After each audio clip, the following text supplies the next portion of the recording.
Gabrielle. I wanted to talk to you today about safety and this idea that safety is all in your mind.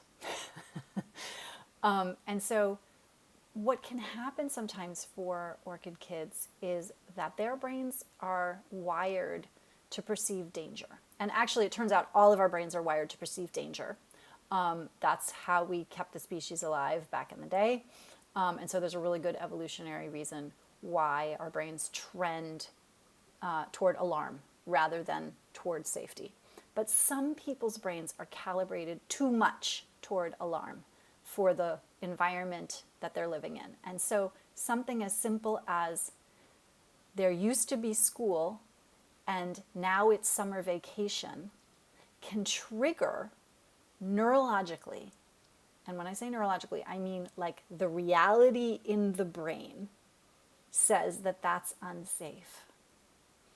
And then your orchid kid might have behaviors that crop up. They might be super crabby or super fussy or not sleep well or wake up too early or wake up too late or reject going anywhere, reject people. They might refuse to use the potty. They might cry for mom at all times or dad. And so you might see during the transition from school to summer a change in behavior. And when we've got a change in behavior, that's a signal that something real is happening in our kids' brains. So, and that can feel very strange for some of you to understand that what's happening up here is reality for me. And so what's happening in your child's brain is reality for them. Never mind that it's not true. It's their truth. It's their experience. And so, we often attempt to like explain how they don't have to be so freaked out, right? And it's not working. Why isn't it working? Because their brains are calibrated for alarm. They go there very quickly. And so any change in the routine, any change in personnel, any change in a move, even something as small as a later bedtime or a vacation, which is supposed to be super fun, right? That can trigger those feelings of a lack of safety. When our brains are in a alarm mode, when we're experiencing internally a lack of safety, we don't learn. We can't listen to other people talk and understand what they mean. And we are spending all of our mental resources just trying to get right, just trying to feel safe.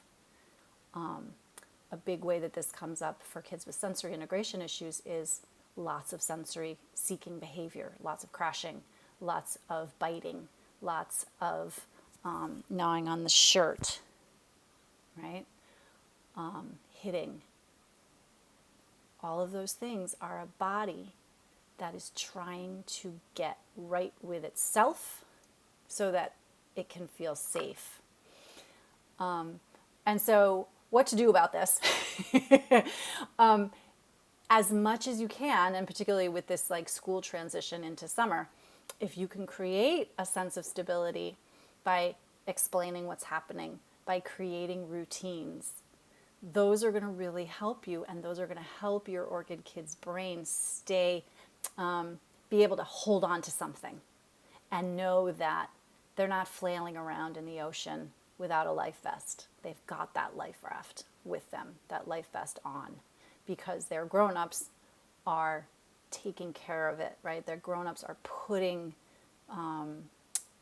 safety rails, guardrails up so that they don't have to feel unsafe.